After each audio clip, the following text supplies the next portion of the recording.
To truly understand Resident Evil Revelations, we have to step back into the chaotic landscape of 2012. The franchise was trapped in a massive modern-era identity crisis.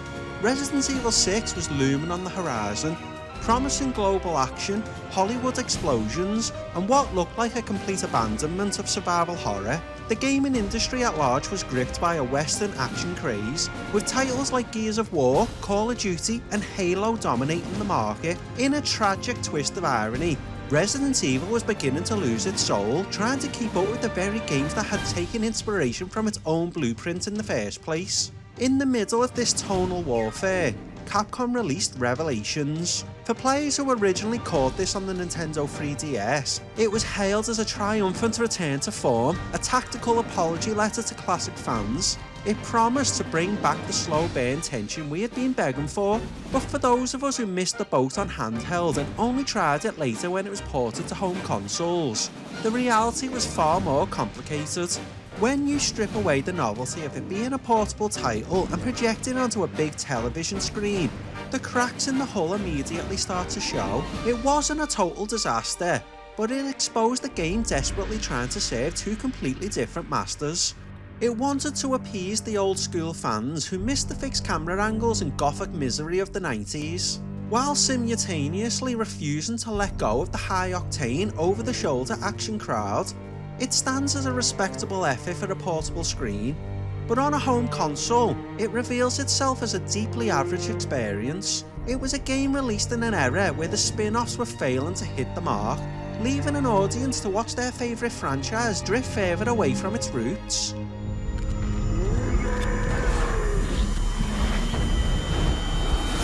My name is Jill Valentine.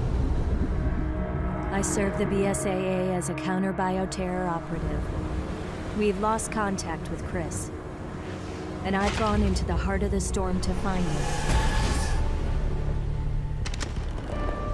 But I feel like something's here. These corpses show signs of viral infection. This explains our missing crew. This is not good.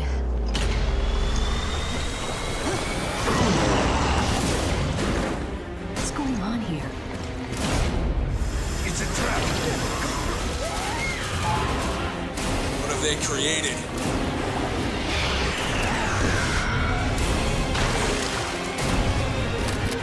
We can't let this virus contaminate the sea.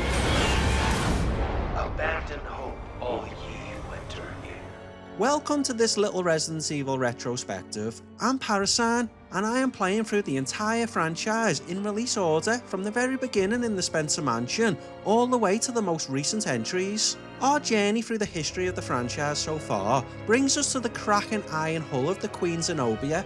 This luxury cruise liner is the game's greatest achievement, explicitly designed by Capcom to evoke the heavy, suffocating ghost of the Spencer Mansion. After the sun-drenched African landscapes of Resident Evil 5, stepping into these tight, rain-slicked dark corridors feels like a massive relief. The atmosphere initially does a fantastic job of convincing you that the classic era isn't entirely dead. You have grand sweeping staircases under cracked glass ceilings, narrow crew quarters with peeling wallpaper, and elegant dining rooms that have been completely trashed by a viral outbreak. The sound design plays along beautifully, with the distant groaning of metal hulls dripping water and the unsettling squelch of something moving through the ventilation shafts. For the first couple of hours, as Jill Valentine creeps through the dark with a handgun, it genuinely feels like survival horror has returned to its roots. It tricks you into believing that the series has finally remembered how to make your skin crawl, using a floating, isolated labyrinth to recreate the claustrophobic dread that defined the original trilogy.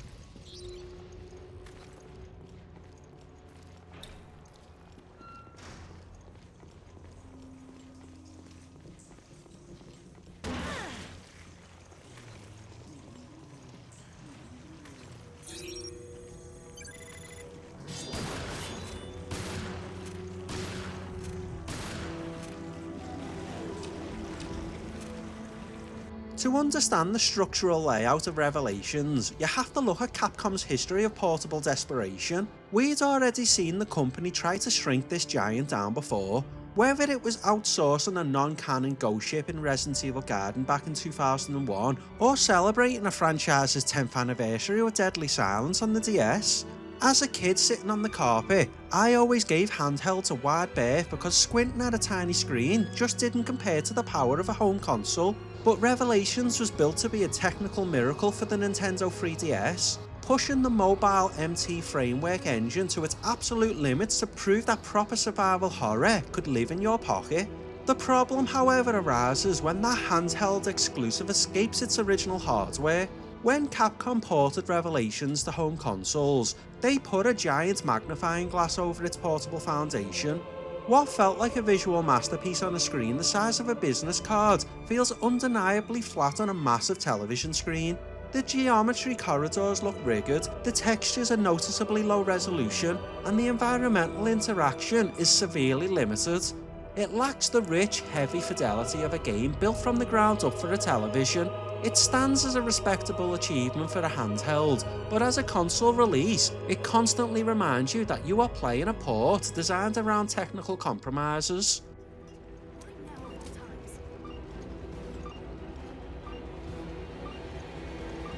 Damn, there's too many of them.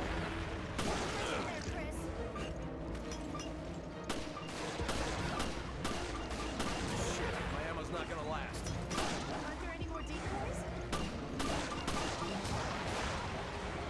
With a new setting came a brand new viral threat, the T-Abyss virus. Ditching the infected Spanish villagers and African Magini, Revelations traced the traditional parasite host for a new breed of enemy known as the Ooze.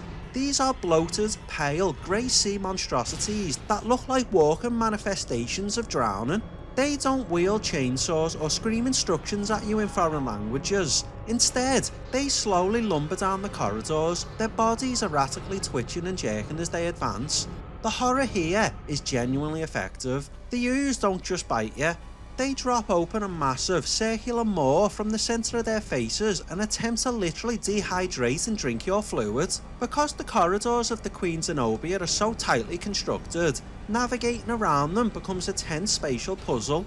They slip silently out of ventilation shafts and flooded floor gates, forcing you to constantly check your corners. It was a refreshing, welcome return to the slow, methodical pacing of the classic era, reminding the player of a time when a single enemy in a hallway was a legitimate threat to your resource pool, rather than just mindless cannon fodder.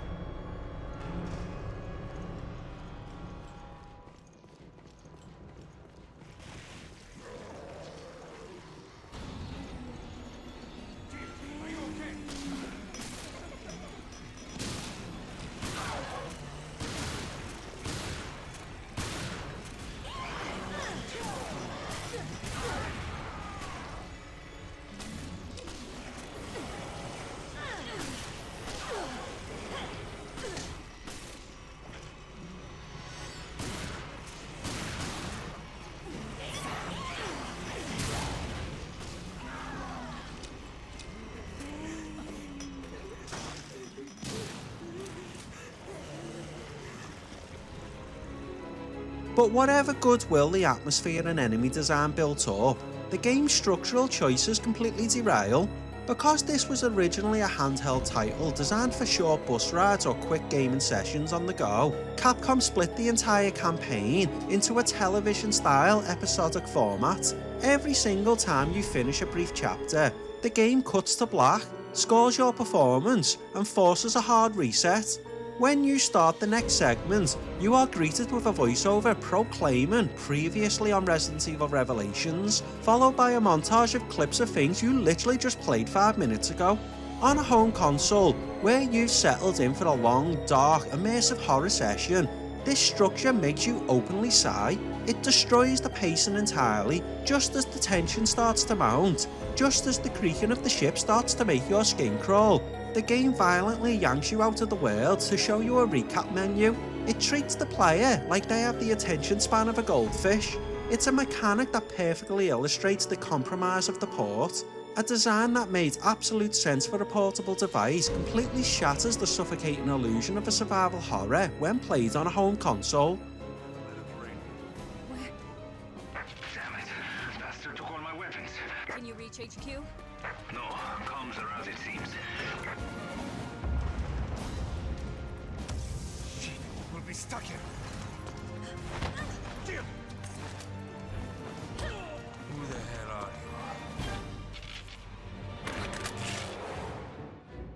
This is the exact moment where the game deals you a massive dose of tonal whiplash, and you can't help but let your frustration grow. For every hour you spend creeping through a pitch black cabin as Jill Valentine, carefully managing your handgun ammunition, the game violently jerks you away to play as a cast of generic, meathead secondary characters like Parker, Keith or Quint. Suddenly, you aren't playing a survival horror game anymore, you're dropped into bright snowy mountains or chaotic collapsing skyscrapers, handed a fully automatic machine gun, and told to mow down waves of incoming monsters.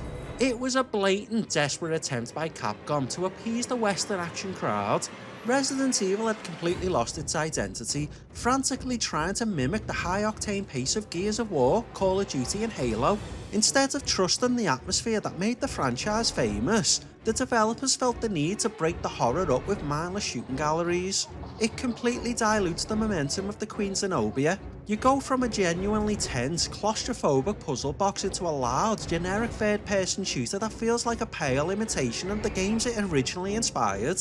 It was the ultimate symptom of the 2012 era, a franchise so terrified of being left behind by modern trends that it was willing to compromise its own soul just to keep up.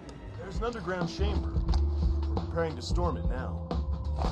Wow, that sounds like a job for us, don't it, Grinder? Wait, we haven't received authorization yet. It's all right. We're on it, okay? Besides, if you need someone to sniff something out, ain't no one better than my boy here. Hey, I'm right here, Grinder. So, you followed Jessica home. You know where she lives now? Almost. I had her until the very end, but I lost her near the... Hey! You think I'm a stalker, don't you? You said it. Come on, let's go. The narrative of Revelations further highlights this modern era identity crisis by leaning heavily into convoluted geopolitical bloat. Instead of the localised gothic dread of a lone survivor trapped in a mansion or a ruined city, the plot introduces FBC, Federal Biohazard Commission, competing counter-terrorism agencies, and the tragic history of Terragrigia, a floating, solar-powered metropolis that was completely annihilated by a bioterrorist attack. The story completely abandons the intimate character-driven stakes of the classic games in favour of a massive political espionage thriller. It's filled with double crosses, government conspiracies, and global bioweapon protocols that feel completely detached from the core appeal of the franchise. It acts as the explicit missing link between the isolated adventure of Resident Evil 4 and the bloated, world-ending warfare of Resident Evil 6. While a high-stakes bioterror plot isn't inherently bad, the way it's executed here just feels cold and manufactured. It completely lacks the tragic, grounded misery of the early Umbrella outbreaks, trading human horror for a Hollywood script where everyone is a highly trained operative talking about data files and satellite strikes. Mayday.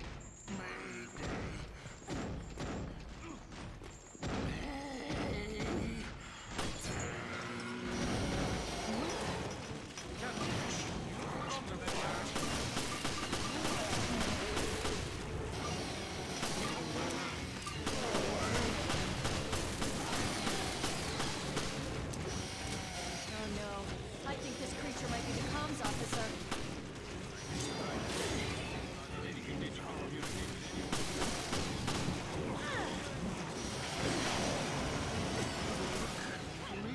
Right when you're ready to completely write the game off as a middling action hybrid, Revelations drops a sequence that reminds you exactly why you fell in love with this franchise in the first place. I am talking, of course, about the skag-dead boss fight in the ship's promenade deck. As you approach a locked, blood-stained door, a distorted metallic voice begins echoing through the speaker system, It is a legitimate masterpiece of modern horror design.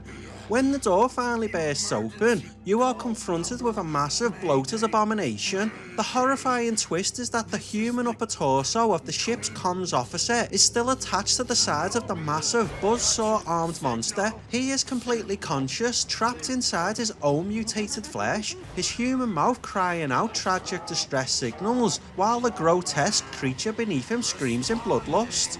This sequence is a brilliant glimpse of the body horror and psychological misery that defined games like Resident Evil 2 and the Resident Evil 1 remake. It proves that the developers still had the capacity for absolute brilliance when they weren't distracted by trying to build an action shooter. For a few frantic minutes, as you sprint around the promenade deck trying to avoid that instant death buzzsaw, the game captures that pure, sweaty palm survival panic.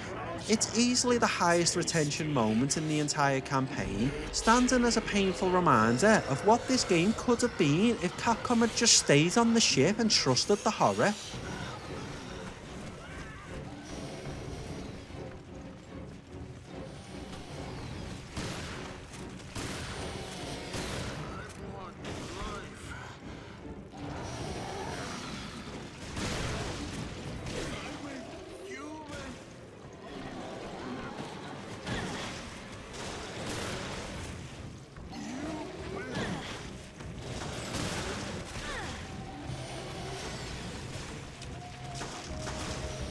To maintain the illusion of survival horror while keeping resource management intact, Capcom introduced a brand new tool to your inventory, the Genesis Scanner.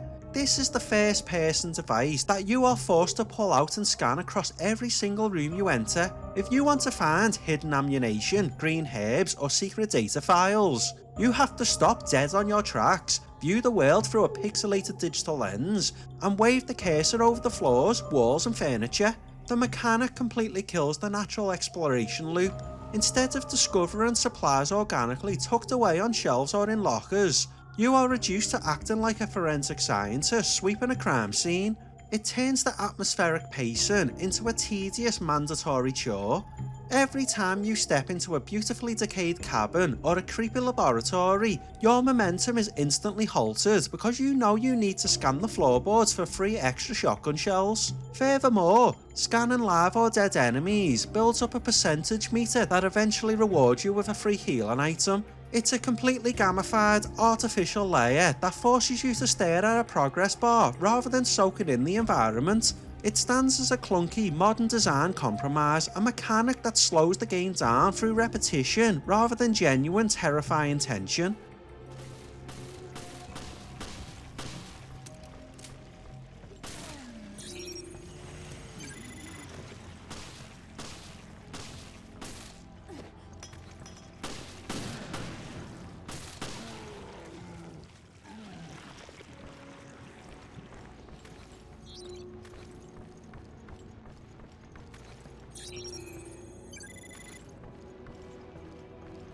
Once you finally finish the campaign, the game's alternative endgame content makes no effort to hide its modern action aspirations. While the Mercenaries mode in previous entries was a pure high-stakes test of survival mechanics and time management, Revelations replaced it with a raid mode.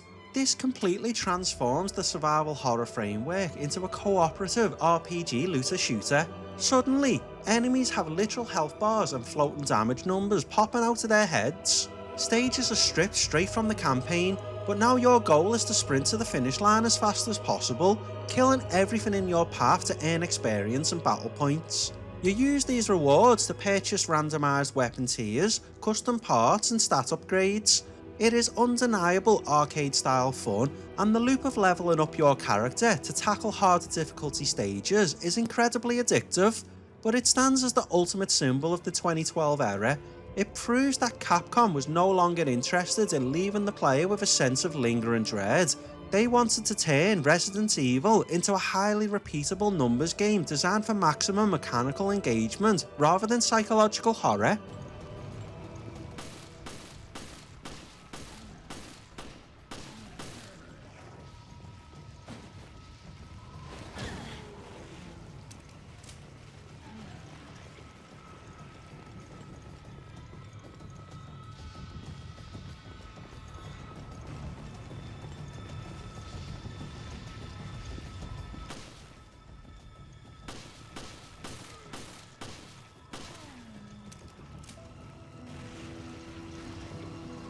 When you step back and evaluate its overall legacy as a home console port, Resident Evil Revelations reveals itself as a perfectly respectable, though roughly average video game.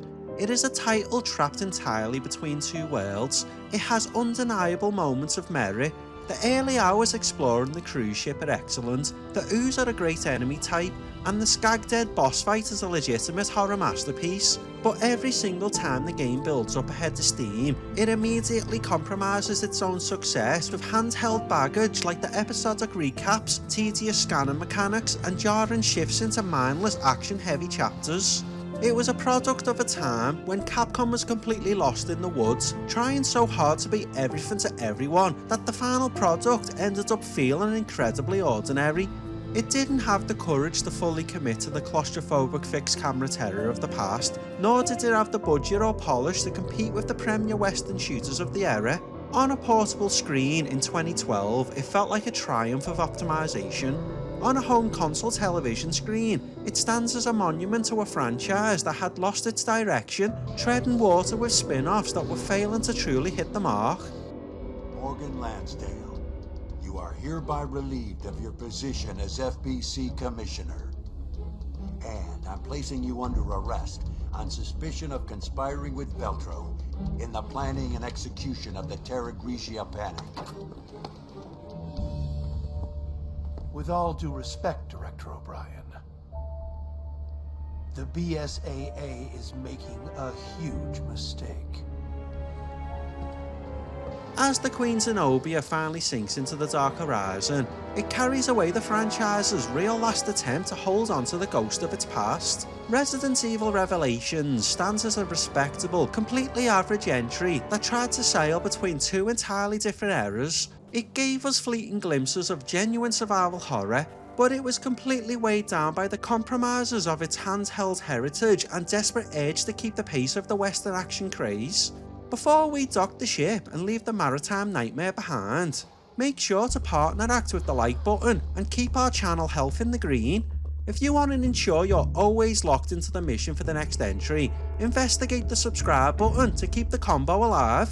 Drop a comment down below with your thoughts. Did you originally experience this on the 3DS, or did you have to catch it later on home consoles like me? And do you think this was the moment the series truly lost its identity? If you've missed any part of this journey, you can follow the full Resident Evil Retrospective playlist from the 1996 original all the way to present day. We are finally stepping off the cruise ship, but our next destination is going to test our endurance to its absolute limits. Capcom's fixation on the Western shooter market wasn't just a phase, it was a trajectory that was about to go completely off the rails. Get ready, because the next entry in the retrospective is a full-blown multiplayer squad shooter outsourced to a Western developer known for tactical action. We are heading right back into where it all started, but the horror is completely gone. Next episode, we face the chaotic, gun-blazing mayhem of Resident Evil Operation Raccoon City.